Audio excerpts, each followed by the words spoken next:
지난 주일까지 다윗이 예루살렘 안에서 사울에게 핍박을 받았습니다. 그래서 예루살렘 안에 있는 다윗이 사울의 아들 요나단, 자기의 친구 요나단을 통하여서 사울 왕이 계속해서 자기를 죽일 의향이 있는가를 알아보았습니다. 그렇게 알아보니까 사울 왕이 끝까지 다윗을 죽일 의향이 있는 것을 알고 난 다음에 다윗은 예루살렘을 벗어나서 광야로 도피하게 됩니다. 그래서 다윗이 광야로 가서 어디로 가는가 하면 먼저 놉으로 갑니다. 놉 땅에 가서 아히멜렉 제사장을 만나고 그 다음에 블레셋 사람들이 살고 있는 가드 땅을 가게 됩니다. 거기서 살아나려고 미친 척을 하죠. 그리고 난 다음에는 또 모압으로 가게 됩니다. 모압에 가서 갓 선지자의 명령을 받아서 다시 유다 광야로 유다 땅에 오게 됩니다. 바로 이 다윗이 유다 광야 여기에 있을 때에 이제 오늘 본문 사무엘상 23장에 일어났던 일이 연결되어지고 있습니다. 자, 먼저 23장 1절에서 3절까지 제가 말씀을 다시 한 번 더 읽어드리겠습니다. 사람들이 다윗에게 전하여 이르되 보소서 블레셋 사람이 그일라를 쳐서 그 타작 마당을 탈취하더이다 하니 이에 다윗이 여호와께 묻자와 이르되 내가 가서 이 블레셋 사람들을 치리이까 여호와께서 다윗에게 이르시되 가서 블레셋 사람들을 치고 그일라를 구원하라 하시니 다윗의 사람들이 그에게 이르되 보소서 우리가 유다에 있기도 두렵거든 하물며 그일라에 가서 블레셋 사람들의 군대를 치는 일이리까 한지라. 자, 다윗과 그의 사람들이 함께 유다 광야에 있는데 그일라에 있는 어떤 사람이 다윗에게 찾아와서 말합니다. 지금 블레셋 사람들이 우리 그일라의 타작마당에 있는 많은 수확물을 탈취해 가려고 합니다. 이 그일라로 와서 우리를 구원해 주십시오. 자, 다윗이 그 얘기를 듣고 당장 그일라로 내려가지 않습니다. 이 나쁜 놈, 이 죽일 놈, 내가 당장 가서 너희들을 쫓아내리라, 블레셋 사람들을 쫓아내리라, 그렇게 하지 않고 오늘 2절을 보면 다윗이 하나님께 물어봅니다. 하나님, 지금 블레셋 사람이 그일라로에 와서 이들의 탈취물을 가지고 가려고 하는데 내가 그일라로 가서 블레셋 사람을 쫓아내고 그일라 사람을 구원하면 좋겠습니까? 하나님이 말합니다. 그일라로 가서 그들을 구원하라. 그래서 다윗이 하나님께 응답을 받고 자기와 함께한 사람들, 자, 이 사람들이 오늘 본문을 보면 600명 정도 됐다고 말합니다. 이 600명과 함께 그일라로 가서 블레셋을 물리치고 그일라를 구하자라고 말을 하니까 이 사람들이 뭐라고 말합니까? 우리가 유다에 있기도 두렵거든 하물며 블레셋 사람의 군대를 치겠습니까? 자, 이 말이 뭡니까? 지금 다윗과 함께한 600명의 사람들의 신세가 쫓기는 신세입니다. 이 사울 왕이 모든 군사를 동원해서 진짜 이잡듯이 유다 광야의 군사를 다 풀어서 지금 사울 왕과 그 군사들이 다윗과 함께한 600명을 지금 이네들을 잡아 죽이려고 하는 이 판국에, 그래서 우리가 이 유다 광야에 숨죽이고 가만히 있기도 두렵고 겁이 나는데 지금 우리가 그일라로 가서 블레셋 사람의 군대를 치다니요, 이건 말이 안 됩니다. 지금 우리가 가만히 있기도 두려운데 블레셋 사람의 군대를 치다니요, 이거 정말로 불가능합니다라고 이렇게 말을 합니다. 자, 이 다윗과 함께한 600명의 사람들이, 이 사람들의 말이 정당합니까? 정당하지 않습니까? 여러분 생각에는 정당하죠. 합당하죠. 아마 저도 이 자리에 있었으면 이 사람들처럼 목소리를 높였을 것입니다. 지금 우리 살기도 죄송합니다. 우리 살기도 지금 힘든데, 우리도 지금 죽을 판인데 뭐 그일라로 가서 그일라 사람들을 쳐요? 그일라 사람들을 살려요? 블레셋 사람들을 쳐요? 말도 안 되는 소리입니다. 우리부터 살고 봅시다 라고 분명히 얘기했을 겁니다. 자, 다윗이 듣기에도 이 사람들의 요구가 정당하고 합당하다고 판단이 들었습니다.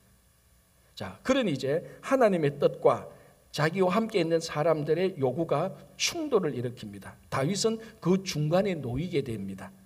하나님의 뜻과 정당하고 합당한 사람들의 요구의 중간에 다윗이 끼게 됩니다. 자, 우리가 신앙생활 할 때 이럴 때가 참 혼란스럽습니다. 목회를 하다 보면은 참 이럴 때가 괴롭습니다. 하나님의 뜻이 있고 목회와 함께하는 여러 성도님들의 요구가 이 차이가 나는데 성도들의 요구를 들어보니까 너무나 정당하고 합당해요. 나도 설득이 돼요. 그런데 하나님의 뜻은 다릅니다. 목회할 때도 그렇지만은 신앙생활할 때도 이런 중간에 끼게 될 때 굉장히 혼란스럽고 선택을 하지 못합니다. 지금 다윗도 그런 상황입니다. 자, 다윗이 이런 상황에서 어떻게 처신을 했습니까? 4절. 다윗이 여호와께 다시 묻자온대. 다윗도 갈등이 됐거든요. 갈등이 안 됐으면 다시 묻지 않았을 겁니다. 그죠? 다윗이 갈등이 돼서 자기도 혼란스러워서 다시 물어봅니다. 하나님, 그일라로 가서 블레셋 사람을 칠까요? 내가 다시 묻습니다.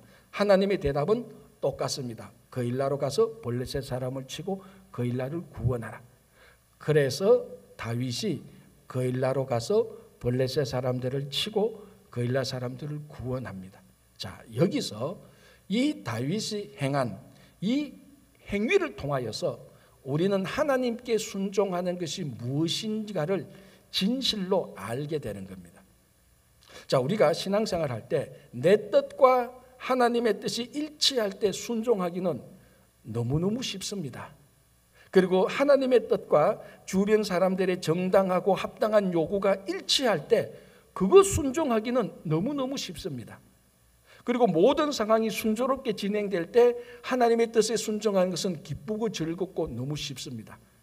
그러나 하나님의 뜻과 내 생각이 일치하지 않을 때, 내 생각, 하나님의 뜻과 주변 사람들의 정당한 요구와 합당한 요구가 차이가 많이 날 때,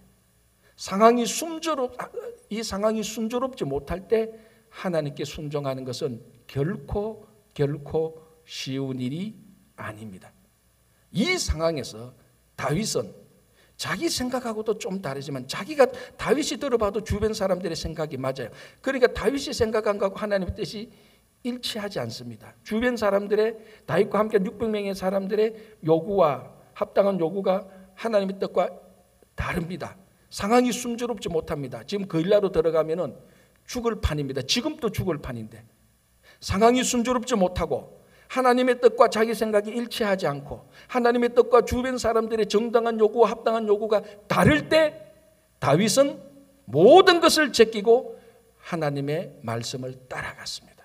이것이 순종입니다. 여러분들이 사람에게 순종하려고 하면은 이 합당하고 정당한 상태에서 사람들의 뜻에 따라가면 됩니다. 그러나 하나님께 순종을 하려고 한다면 상황이 순조롭지 못해도 내 뜻이, 내 생각이 하나님의 뜻과 일치하지 않아도 주변 사람들이 정당하고 합당한 요구가 아무리 그럴듯해도 우리가 하나님께 순종한다면 하나님의 말씀을 따라가야 되는 것입니다. 자, 또 오늘 이 본문을 보면은 다윗만 하나님께 순종한 게 아닙니다. 자, 5절을 보겠습니다. 다윗과 그의 사람들이 그일라로 가서 블레셋 사람들과 싸워 그들을 크게 쳐서 죽이고. 자, 그일라로 갔는데 다윗 혼자 갔습니까? 아니죠. 다윗과 함께 했던 600명이 같이 그일라로 내려가서 블레셋 사람들과 싸웁니다. 결국 다윗도 순종했지만 다윗과 함께 있었던 600명의 사람들도 그 뜻에, 하나님의 뜻에 순종했습니다. 자, 이 600명의 사람들은 정면으로 하나님의 뜻에 반대했던 사람입니다. 조금 전만 하더라도. 그러나 하나님의 뜻이 명백해졌고 특별히 자기의 신앙의 지도자인 다윗이 하나님의 뜻에 순종할 때에 이 600명도 하나님의 뜻과 신앙의 지도자 다윗의 뜻에 순종해서 그일라로 들어가면 안 된다고 말하는 자기 뜻의 생각과 의지를 꺾어버렸습니다. 바로 이 순종이라는 것은 하나님의 뜻 앞에서 내 생각과 내 의지를 꺾는 것입니다. 자, 이 600명 사람들 얼마나 어색했겠습니까? 조금 전까지만 해도 우리 그일라로 가면 우리 죽습니다. 우리도 죽을 판인데 그일라로 가면 진짜 죽습니다 해놔놓고 하나님께서 그일라로 내려가라 하고 다윗이 내려가자고 말할 때 자기들이 순종했습니다. 굉장히 어색했을 겁니다. 그러나 어색함에도 불구하고 순종이 더 컸기 때문에 하나님의 뜻에 순종해서 다윗과 600명이 그일라로 내려가서 블레셋 사람을 치고 그일라 사람을 구원했습니다. 자, 우리가 앞에서 사울 이야기를 몇 번 봤습니다. 하나님께서 사울을 처음 왕으로 세우시고 난 다음에 하나님께서 사울을 왕으로 세운 것을 후회했습니다. 그리고 하나님께서 이 사울을 왕의 자리에서 내려오게 하는 결정적인 두 번의 순간이 있었습니다. 첫 번째는 사울 왕이 있을 때 블레셋 사람들과의 전쟁이었습니다. 그 당시에는 전쟁을 하기 전에 반드시 하나님께 예배드리고 하나님께 제사드리고 전쟁하러 가야 됩니다. 자, 사울과 그의 군사들이 블레셋 군사들과 전쟁하러 하기 직전에 선지자 사무엘에 와서 제사를 드려야 되는데 선지자 사무엘이 좀 늦었습니다. 그러니까 이 사울이 자기가 선지자 사무엘이 가지고 있는 제사건을 가로채서 자기가 번제와 화목제를 드렸습니다. 사울이. 그때 선지자 사무엘이 나타나서 사울 왕을 어떻게 책망했습니까? 한마디로 말하면 당신이 하나님의 명령을 지키지 않았다라고 책망을 합니다. 이게 첫 번째 사건에 대해서 하나님께서 사울의 왕위를 영원토록 주지 않겠다라고 하나님께서 선포합니다. 두 번째 사건, 우리가 이미 앞에서 살펴본 대로 사울 왕이 아말렉과의 싸울 때였습니다. 그때 하나님께서 선지자 사무엘을 통해서 아말렉의 모든 것을 진멸하고 그리고 아말렉의 모든 것을 가지지 말라고 말했습니다. 그런데 사울과 그의 군사들은 아말렉 왕 아각을 살려두고 좋은 양과 소를 몰래 챙겨왔습니다. 그때 선지자 사무엘이 사울의 진영에 들어가서 왜 당신이 이 모든 것들을 진멸하지 않고 가져왔습니까? 라고 책망하면서 뭐라고 말합니까? 그 유명한 말, 순종이 제사보다 낫고.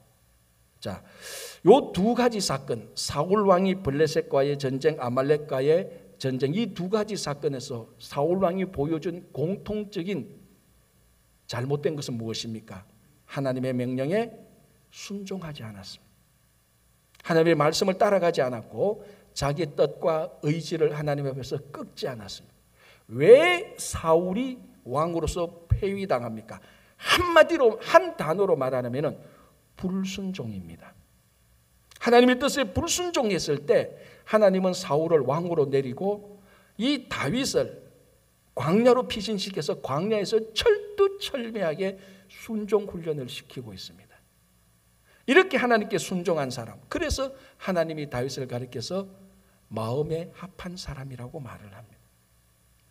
여러분 다시 말씀드리지만은 모든 일이 잘 될 때, 내가 생각하는 거하고 하나님의 생각이 일치한다고 확신될 때, 주변 사람들이 말하는 정당한 말과 하나님의 뜻이 일치한다고 확신될 때 순종은 쉽습니다.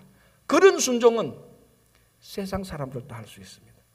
그러나 성도의 순종은 이 다윗의 순종과 같이 내 상황이 안 좋다 할지라도, 형편이 안 좋다 할지라도 정말 하나님의 뜻과 내 뜻이 일치하지 않을 때 내 뜻을 꺾을 수 있는, 주변 사람들의 합당한 정당한 요구를 뿌리치고 하나님의 명령에, 하나님의 말씀에 따라갈 수 있는 정말 그런 순종의 사람들이 되시기를 간절히 바랍니다. 자, 이제 이렇게 해서 난 다음에 4절을 한번 보겠습니다. 이렇게 되어 있습니다. 다윗이 여호와께 다시 묻자온대 여호와께서 대답하여 이르시되 일어나 그일라로 내려가라. 내가 블레셋 사람들을 너의 손에 넘기리라 하신지라. 자, 이 다윗이 자기 군사들과 함께 이제 하나님의 말씀에 순종해서 그일라로 내려가서 블레셋과 전쟁할 때에 하나님께서 뭐라고 말합니까? 이 블레셋 사람을 너의 손에 넘기겠다라고 말을 합니다. 자, 다윗이 하나님으로부터 블레셋 사람을 자기 손에 넘긴다고 생각했을 때 다윗의 마음이 어떠했겠습니까? 대답은 다윗에게 물어봐야 알겠죠. 그렇죠. 뭐 어떻게 합니까? 그러나 안 물어봐도 우리는 확실히 알 수 있는 부분이 있습니다. 자, 사무엘상 17장에 우리가 이미 앞에서 살펴본 대로 다윗이 골리앗과 싸울 때, 그 유명한 골리앗과의 싸울 때 다윗이 골리앗 앞에 나갈 때 이렇게 말합니다. 전쟁은 여호와께 속한 것인즉 하나님이 너를 우리 손에 넘기리라고 말을 합니다. 그때 하나님이 골리앗을 다윗의 손에 넘긴다는 그 말과 오늘 이 부분에서 블레셋을 다윗의 손에 넘긴다는 말하고 똑같은 말입니다. 이미 다윗은 한번 블레셋 사람 골리앗과 싸울 때 하나님께서 골리앗을 자기 손에 넘겨서 골리앗을 확실하게 이겼던 적이 있는 사람입니다. 그 말을 하나님께서 다시 똑같은 말을 씁니다. 그일라로 가라. 블레셋을 너 손에 넘기겠다. 다윗의 마음이 어떻겠습니까? 확신에 찼죠. 자, 여러분 상황을 보십시오. 다윗이 골리앗과 싸울 때의 상황과 오늘 다윗이 블레셋 사람과 골리앗과 싸울 때 상황은 사실은 똑같습니다. 무슨 사실? 다윗은 굉장히 불리한 형편에 있었습니다. 다윗과 골리앗과의 싸울 때 다윗이 얼마나 불리했습니까? 다윗은 소년이었습니다. 전쟁을 한 번도 해본 적이 없고 전쟁 무기를 가지고 싸운 적이 없습니다. 다윗은 소년이었고 전쟁 무기도 없고 갑옷이나 투구나 이런 것들을 몸에 걸치지도 않았습니다. 그런데 골리앗은 군사 중에 군사요.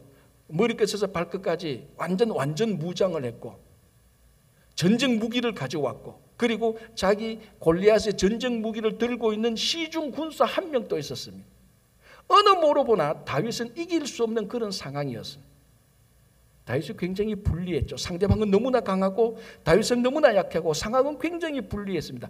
이때에도 다윗이 아무리 약해도 상대방이 아무리 강해도 상황이 아무리 힘들어도 하나님께서 골리앗을 다윗의 손에 붙여줄 때 다윗은 완벽한 승리를 얻었습니다. 오늘도 똑같습니다. 자, 다윗이 골리앗에 가서 블레셋을 치야 되는데 오늘 3절에 보면 이렇게 말합니다. 블레셋 사람들의 군대를 치는 일입니까? 라고 말합니다. 그냥 블레셋 사람이 아니고 블레셋 군대입니다. 군대라는 것은 정식 군사 훈련을 받고 군사 작전을 알고 그리고 군사 무기를 들고 전쟁 무기를 들고 전쟁할 수 있는 모든 완전 무장을 갖춘 사람들을 군대라고 말을 합니다. 그런데 다윗 옆에 있었던 600명의 사람들은 어떤 사람입니까? 이 사람들은 사울이 통치할 때 사울의 통치에 반대했던 사람들. 사울이 나라는 다스리지 않고 다윗만 잡아 죽이려고 하면서 그 국정을 제대로 돌보지 않을 때 거기에 불만을 품었던 사람들. 그리고 사울이 통치할 때에 그 시대에 소외된 사람들, 약자들. 한마디로 말하면 군대 용어로 말하면 이런 사람들을 뭐라고 부르는가 하면 오합지졸이라고 부릅니다.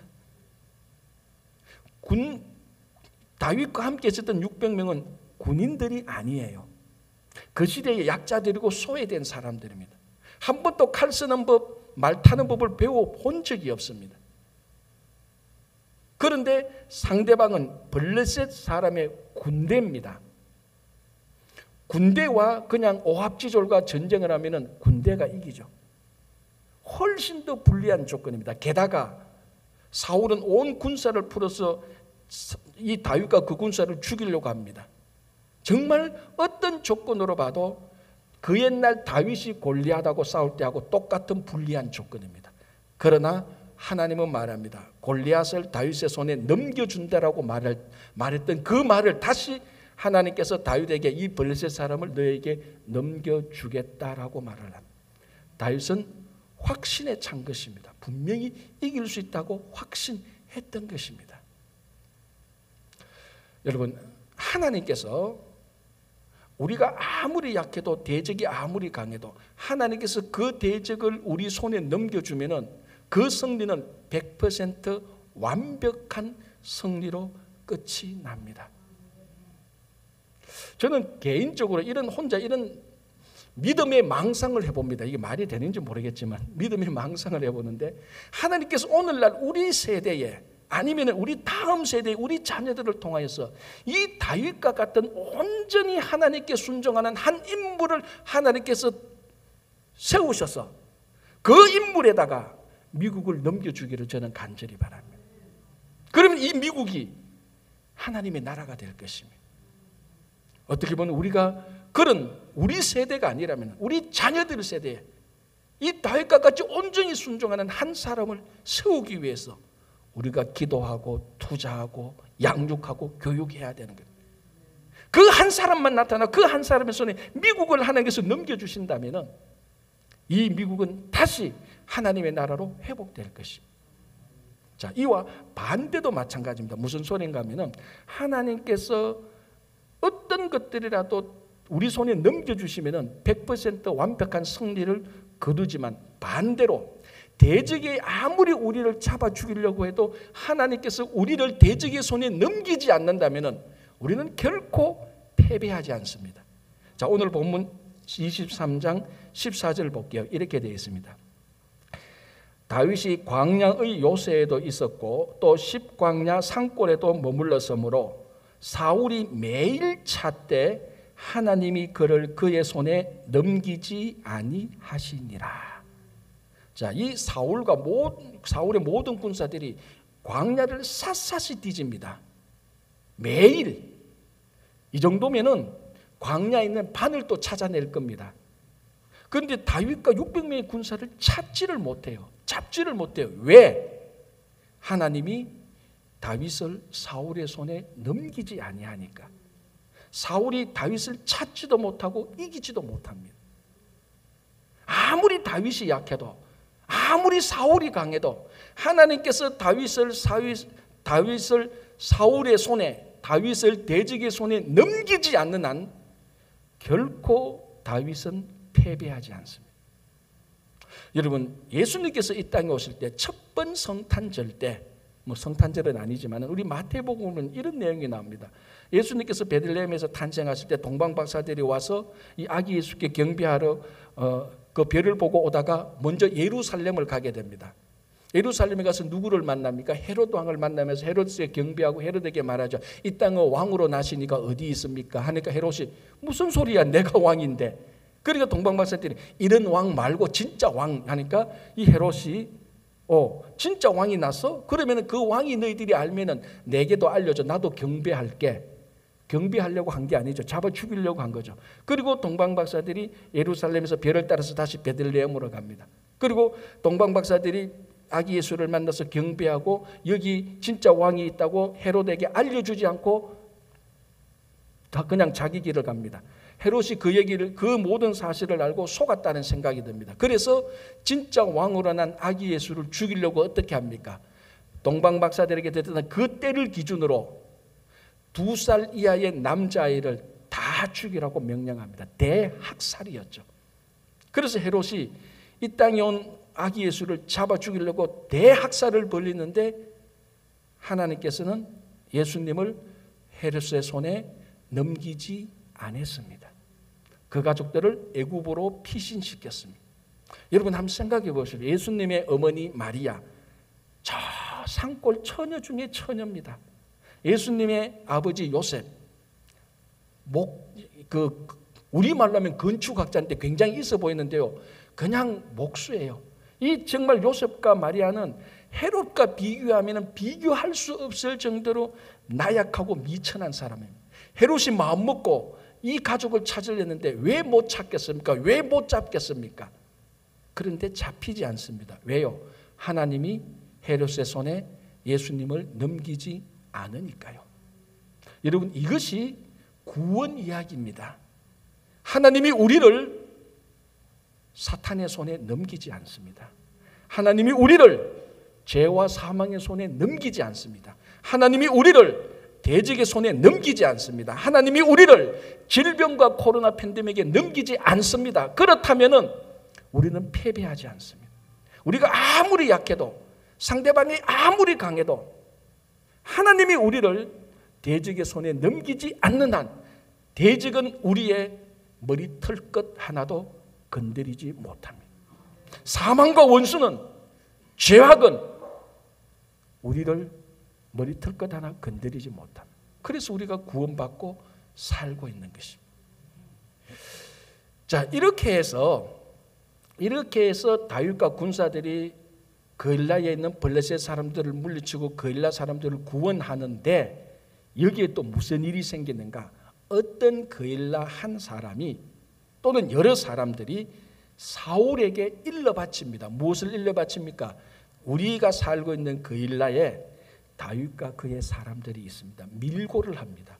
그 얘기를 사울이 듣고 모든 백성을 군사로 동원시켜서 다윗과 600명이 있는 그일라를 와서 둘러싸기 시작합니다. 이 상황을 알았던 다윗이 하나님께 기도합니다. 하나님, 사울이 여기로 와서 우리를 공격한다고 하는데 그 말이 맞습니까? 하나님 말합니다. 그 말이 맞다. 그러면 하나님 또 물어보겠습니다. 그러면 이 그일라 사람들이 우리를 사울의 손에 넘겨주겠습니까? 하나님이 그래, 그일라 사람들이 너와 사람들을 그 사울의 손에 넘겨줄 것이다 라고 말을 합니다. 자, 여러분, 이 그일라 사람들을 한번 생각해 보십시오.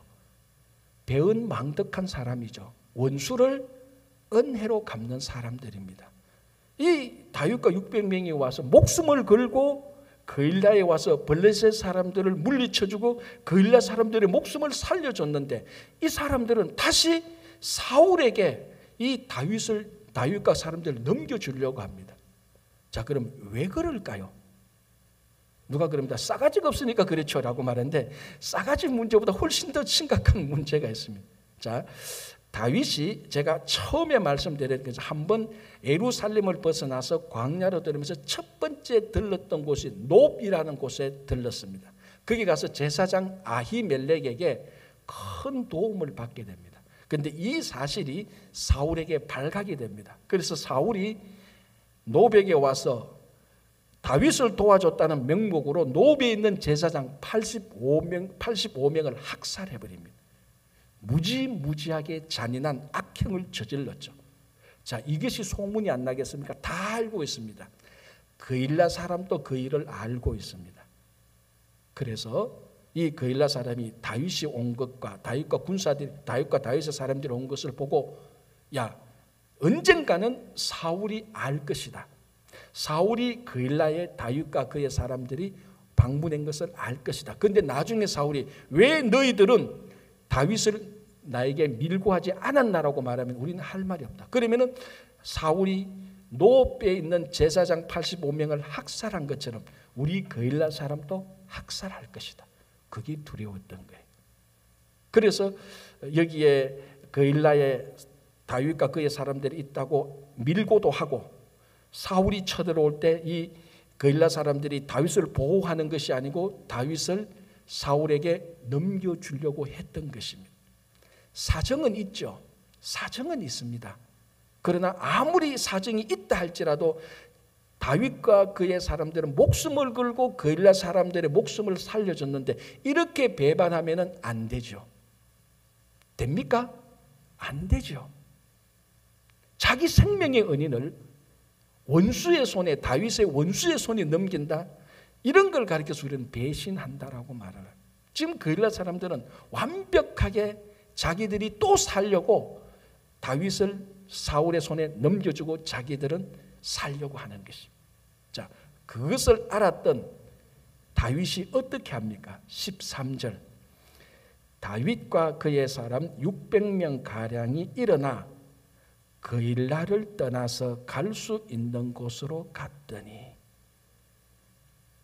자, 원래대로 하면은 인간적으로 이 본문을 읽으면 이렇게 읽어야죠. 다윗과 그의 사람 600명 가량이 일어나 그일라를 쳤더라 이렇게 되잖아요.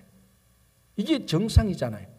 그일라 사람을 살려줬는데 배반하고 자기를 원수의 손에 넘기면은 다윗과 그의 사람 600명이 일어나 그일라를 쳐야 되죠. 그런데 어떻게 합니까? 그일라를 떠납니다. 여기에 다윗의 위대한 점이 나타나는 겁니다. 다윗은 명백하게 배신당했습니다. 우리가 이쯤 되면은 원한과 저주와 불만이 안 생길 리가 없죠. 그리고 보복과 복수를 우리는 결심합니다. 그러나 다윗은 그 모든 것을 뒤로 제쳐두고 그냥 그일라를 떠나게 됩니다. 저주하지 않고 원한을 품지 않고 보복하지 않고 복수하지 않고 그 자리를 떠나게 됩니다. 여러분, 보복과 복수와 저주와 원한을 품는 것은, 원한을 푸는 것은 그 순간에는 속이 시원합니다. 그러나 보복과 복수와 저주는 반드시 둘 다를 죽이게 됩니다. 내가 상대방을 보복하면 지금 내가 상대방 하나를 죽이지만 언젠가는 그 상대방을 죽였던 것 때문에 나도 죽게 됩니다. 또 내가 죽었던 것 때문에 또 그 상대방에서 또 죽고, 그래서 복수는 복수를, 피는 피를 낳기 마련인데 다윗은 그것을 가감하게 잘라버리고 그 일날을 치는 것이 아니고 그 일날을 떠나게 되는 것입니다. 이것이 다윗이 위대한 왕이 될 수 있는 조건입니다. 우리가 앞에서 봤죠. 사울이 창을 던질 때 다윗은 그 창을 되받아서 사울에게 절대로 던지지 않았습니다. 보복하지 않았습니다. 복수하지 않았습니다. 보복과 복수는 사울도 죽이고 다윗도 죽고 나라도 망하는 것을 너무나 다윗은 잘 알고 있습니다. 오늘도 그일라 사람들이 배반할 때, 배신할 때 보복하지 않습니다. 그 자리를 떠납니다. 여러분, 그 니카라구아 어느 조그마한 마을에, 이 니카라구아가 우리 한 몇 주 전에 니카라구아 선교사님들이 저희 교회도 왔지만요, 이 니카라구아가 아직도 정치 사회적으로 굉장히 불안합니다. 이 사회주의 국가지 않습니까? 이제 불안한데 실제로 오래전에 있었던 일인데 니카라구아 어느 한 마을에 반군, 그러니까 테러리스트들이죠. 반군이 그 마을을 점령해서 그 마을을 완전 쑥대밭을 만들었습니다. 마을 사람들을 학살하고 가족들을 죽이고 이 반군들이 젊은 여자들은 밤새도록 성폭행하고, 그 성폭행 당한 여자 가운데 한 명이 안나라는 18살 먹은 처녀가 있었어요. 그날 아침에 일어보니까 자기는 성폭행을 당했고 자기 가족들, 친지들, 아버지, 어머니는 다 죽고, 그리고 그날 밤에 성폭행을 당할 때 누군지는 모르겠지만 그 얼굴을 봤는데 왼쪽 뺨에 흉터가 있었고 오른쪽 귀에 볼기가 없다는 것이 기억이 남습니다. 그런데 그날 성폭행 때문에 아기를 임신하게 됐습니다. 그 남아있던 사람들, 아는 사람들이 야, 그런 아기는 재수 없다, 원수의 아기라고 아기를 낙태하려고 하지만 이 안나는 말합니다. 그럼에도 불구하고 이 아기는 하나님께서 내게 주신 생명의 선물이라고 생각하고 낙태하지 않고 아기를 낳아 키웁니다. 자, 그러는 가정에 니카라구아 정부군이 이 마을을 학살했던 반군들을 잡았습니다. 그 잡아가지고 그 중에 몇 명을 이 마을로 데리고 와서 이 마을 사람들이 보는 가운데서 사형을 시키기로 했습니다. 그러니까 복수를 하는 거죠. 이 반군들이 이 마을을 쑥대밭을 만들었으니까 너희들 우리 정부가 대신 복수를 하겠다. 그래서 그 가운데 몇 명을 그 마을 광장에 세워놓고 정부군이 총을 쏴서 사형을 시키려고 할 때 그 중에 한 명은 왼쪽 뺨에 흉터가 있었고 오른쪽 귀에 볼기가 없었습니다. 명백하게 그날 밤에 안나를 성폭행했던 바로 그 자입니다. 사형을 하려고 할 때 안나가 이 정부군과 반군 중간에 들어가서 사형을 말립니다. 사형하지 말라고. 그러니까 이 정부군이 말합니다. 야, 너가 제일 먼저 죽이라고 말하는데 너 복수하기 싫니? 보복하기 싫니? 이렇게 말합니다. 안나가 말합니다. 나도 복수하고 싶어요. 나도 그날의 상처를 평생 잊지 못합니다. 밤마다 소름이 끼치면서 잠을 잘 수밖에 없습니다. 나도 복수할래요. 그러나 예수님처럼 복수할래요. 그래서 이 안나가 간절히 부탁하는데 이 사람들을 한번 살려줘라. 워낙 간절히 부탁하는 안나의 그 호소를 듣고 정부군이 이 3명, 4명을 살려줍니다.